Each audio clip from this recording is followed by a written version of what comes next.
وفا اور تم، قلم رمشا ذاکر۔ قسط نمبر 3۔ مسکان کی آنکھیں پورے لان میں کسی کو بڑی شدت سے تلاش کر رہی تھی، لیکن وہ اسے کہیں بھی نظر نہیں آ رہا تھا۔ مسکان، وہ دیکھو، عمر کتنا پیارا لگ رہا ہے نا؟ ثنا نے اس کی توجہ عمر کی طرف مبذول کرائی، جو جنید کی گود میں بڑا چیخ رہا۔ مسکان کی نظر ٹھہر سی گئی۔ وہ جنید کو کافی ٹائم بعد دیکھ رہی تھی، لیکن تھوڑی دیر بعد ہی اس کی توجہ اس کے برابر کھڑی لڑکی پر پڑی، جو بڑی بے تکلفی سے جنید سے باتیں کر رہی تھی۔ مسکان جنید کے ساتھ کسی کو بھی برداشت کر نہیں پا رہی تھی۔ آؤ نا، مل کر آتے ہیں۔ ثنا مسکان کو اٹھا کر اسی ٹیبل پر لے گئی۔ جنید وہاں سے جا چکا تھا اور عمر اب اپنی ماما کے گود میں تھا۔ السلام علیکم آپی، کیسی ہے؟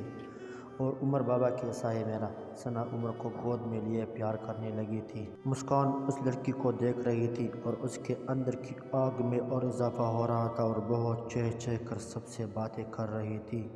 سنو، جنید مجھ سے پیار کرتے ہیں، تم ان سے دور رہو، سمجھی؟ وہ صرف میرے ہیں اور میرے ہی رہیں گے۔ اللہ جانے مسکان کے دل میں کیا آئی تھی، یا اس کا بچپنا تھا کہ اس لڑکی کو اکیلا پکڑ وہ یہ سب اس سے بول گئی تھی، یہ سوچے بنا کہ یہ قدم اس کے لیے کس قدر برا بھی ثابت ہو سکتا ہے۔ تم کون ہو؟ اس نے غصے سے کہا، جانے والی نظر سے مسکان کو گھورا تھا۔ میں جو بھی ہوں میں نے تمہیں بتا دیا، یہ کہتی مسکان وہاں سے چلی گئی تھی۔ مسکان کا دل شادی کے فنکشن میں بالکل بھی نہیں لگ رہا تھا، نہ ہی اس نے کھانا کھایا اور نہ ہی وہاں موجود کسی بھی شخص سے بات کی۔ وہ جلد یہاں سے واپس جانا چاہتی تھی اور مسکان کی طبیعت کو دیکھتے ہوئے وہ لوگ کھانا کھاتے ہی فوراً واپس گھر آ گئے تھے۔ سنو لڑکی، اپنی حد میں رہو، سمجھی؟ مسکان الماری میں کپڑے سیٹ کر رہی تھی جب ایک دم زور سے کسی کی آواز پر مڑ کر دیکھنے لگی اور اب اس کی سیٹی گم ہو چکی تھی۔ آنٹی، آپ کیا ہوا؟ مسکان جنید کی امی کو دیکھ کر ہکا بکا رہ گئی تھی۔ ہاں ماں، میں، اور کیا ہوا یہ تم سے بہتر کون جانتا ہوگا؟ تم سمجھتی کیا ہو کہ ایک بہن کے بعد تم بھی ہمارے گھر میں آ جاؤ گی؟ ایسا اب ہرگز نہیں ہونے دوں گی۔ اوقات ہے کیا ہے تمہاری میری بھتیجے کے آگے؟ تم ہمارے آگے ہو کیا؟ دو کوڑی کے جن کو نہ بولنے کی تمیز ہے نہ رہنے کی۔ ایک بار تو میں اپنے میاں کے ہاتھوں ہار چکی ہوں، لیکن اب ہرگز نہیں۔ بہتر ہوگا اپنے دل و دماغ سے جنید کا نام نشان مٹا دو۔ وہ سب باتیں مٹا دو جو اس کے سنگ بتانے کا سوچ چکی ہو۔ تمہاری اتنی اوقات نہیں کہ میرے بیٹے کی بیوی بن سکو، بہتر ہے سمجھ چکی ہوگی۔ اب دوبارہ تمہارے منہ لگنے کی مجھے ضرورت نہ پڑے۔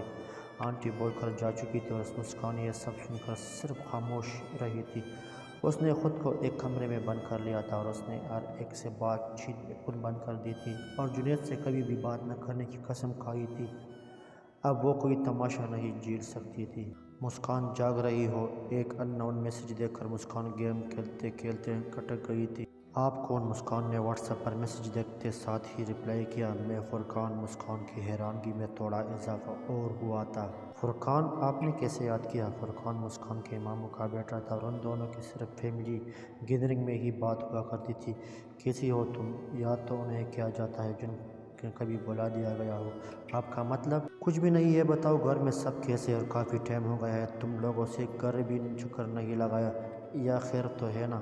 جی وہ بس میری پڑھائی ہے اور گھر سے نکلنا بھی کم ہی ہوتا ہے۔ مسکان جی میں لگی لپٹی رکھنے والوں میں سے نہیں ہوں، اس لیے صاف اور سیدھی بات کروں گا، مجھے تم اچھی لگتی ہو اور میں گھر میں بات کرنے سے پہلے تمہاری رائے لینا چاہتا تھا کہ تمہیں تو کوئی اعتراض نہیں ہے۔ فرقان اگر آپ کو میں پسند ہوں تو آپ گھر رشتہ بھیج دیں، اگر امی ابو کو کوئی اعتراض نہ ہو تو مجھے بھی نہیں ہوگا۔ شکریہ مسکان جی، اللہ حافظ۔ مہک مسکرا کر مسکان کی ہنستی آنکھیں دیکھتے ہوئے بولی، جی جی آئیے، لیکن عمر کہاں ہے اور آپ آئے کس کے ساتھ ہیں؟ صبر صبر، آ رہا ہوں، وہ بھی اپنے چاچو کے ساتھ، جنید جاب پر جا رہا تھا اور میں بھی گھر کے لیے نکل رہی تھی تو اس نے کہا کہ وہی چھوڑ دے گا اور باہر سے ہی جا رہا تھا تو میں نے کہا چائے پی جاؤ، تو گاڑی پارک کے بس آتا ہی ہوگا۔ اچھا۔ مسکان کی مسکراہٹ مدھم پر گئی تھی۔ جنید ہی تو تھا جس کے آنے کا سوچ کر ہی وہ کھل جایا کرتی تھی، لیکن آج اس کا نام سن کر یہ اداسی کیسی؟ کیوں اب وہ اس کا چہرہ نہیں دیکھنا چاہتی تھی، کیونکہ اب اس کا نام سنتے ہی مسکان کے دل میں ٹھیس اٹھتی تھی۔ چلو میں اندر جاتی ہوں، تم جنید سے عمر کو لے کر اندر ساتھ ہی آ جاؤ۔ السلام علیکم۔ جنید نے پہلے کی طرح ہی مسکرا کر سلام کیا تھا۔ وہ ہر بات سے انجان تو ہرگز نہیں ہوگا، لیکن اس کا یہ انداز مسکان کی سمجھ سے باہر تھا۔ وعلیکم السلام۔ مسکان نے عمر کو لیا اور اندر کو چل دی۔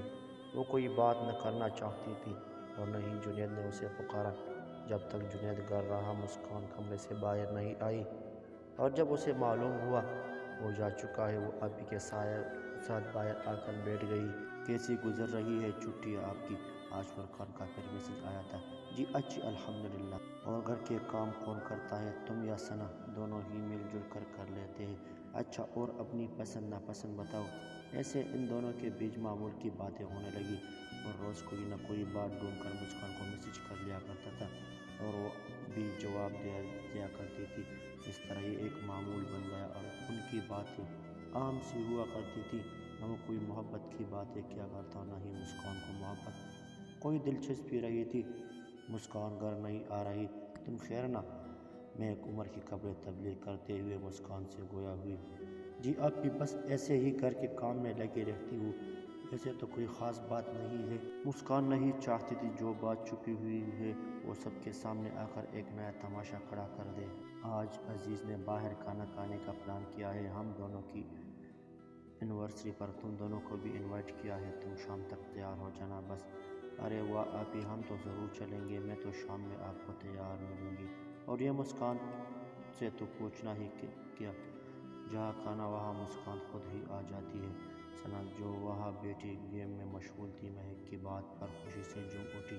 جی آپی، ہم آپ کی خوشی میں ضرور شامل ہوں گے، میں ذرا آتی ہوں، امی نے بلایا ہے۔ آج مسکان کھانے کے نام پر چہکی نہیں تھی، وہ باہر گھومنے کی دیوانی تھی، لیکن اس کے چہرے پر خوشی کا ایک تاثر بھی نہیں تھا۔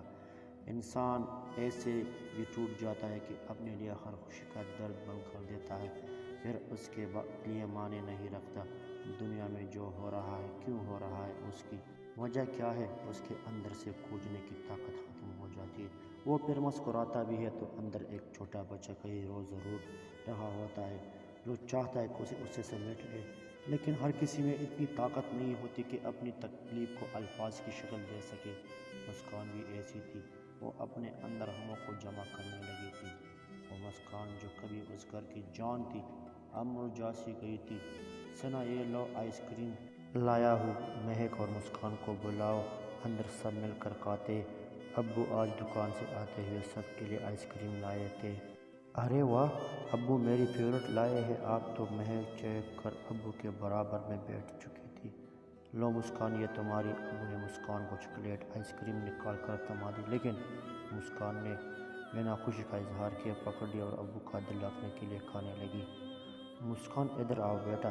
سب کے جانے کے بعد ابو نے مسکان کو روک لیا تھا۔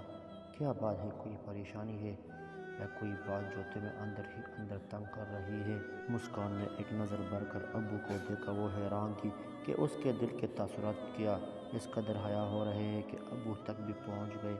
باپ ایک ایسی ہستی ہے جس کی جان اس کی بیٹیوں پر بستی ہے۔ اس طرح مسکان بھی اپنے ابو کی زیادہ قریب تھی، اس لیے پورے گھر میں سب سے پہلے وہی اسے بھاگ گئے تھے۔ نہیں ابو میں تو ٹھیک ہوں، کوئی پریشانی نہیں، آج کل تھوڑی طبیعت نہیں صحیح، ایک دو دن میں ٹھیک ہو جاؤں گی۔ وہ مسکرا کر ابو کے ساتھ لگ گئی۔ وہ اپنی وجہ سے گھر والوں کو پریشان نہیں کر سکتی تھی، اس لیے تہیہ کیا کہ گھر میں پہلے کی طرح خوشی ہی رہے گی۔ انسان ایک کے جانے کی وجہ سے دوسرے سے بھی پہلے کی طرح بات نہیں کر پاتا، یہ ایک فطری بات ہے، لیکن اس پر قابو پایا جا سکتا ہے، جیسے مسکان نے قابو پانے کی ٹان لی تھی۔ جلدی کرو بھائی، مسکان عزیز بھائی آ چکے ہیں، کب سے ڈرائنگ روم میں بیٹھے انتظار کر رہے ہیں۔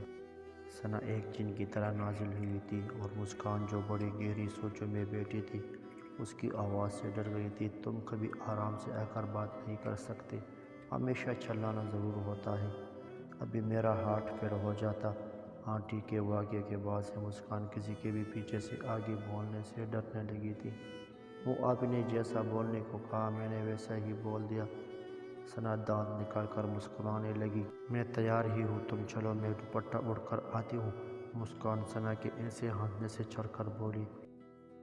ارے جنید بھائی آپ بھی آئے ہیں؟ ثنا جنید کے آنے سے واقف نہیں تھی۔